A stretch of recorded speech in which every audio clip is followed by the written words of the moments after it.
شروع اللہ کے نام سے جو بڑا مہربان اور نہایت رحم کرنے والا ہے۔ السلام علیکم ورحمۃ اللہ وبرکاتہ۔ حضرت ابو ہریرہ رضی اللہ تعالیٰ عنہ سے روایت ہے، نبی کریم صلی اللہ علیہ وآلہ وسلم نے فرمایا کہ سب سے بہترین صدقہ وہ ہے جسے دے کر دینے والا مالدار ہی رہے، اور ہر حال میں اوپر کا ہاتھ یعنی دینے والے کا نیچے کے یعنی لینے والے کے ہاتھ سے بہتر ہے، اور خرچ کی ابتدا ان سے کرو جو تمہاری نگہبانی میں ہیں۔ عورت کو اس مطالبے کا حق ہے کہ مجھے کھانا دے ورنہ طلاق دے۔ غلام کو اس مطالبے کا حق ہے کہ مجھے کھانا دو اور مجھ سے کام لو۔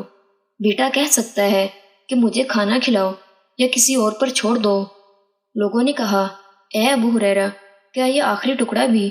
یہ صحیح بخاری کی روایت ہے جس کا حوالہ ساتھ موجود ہے۔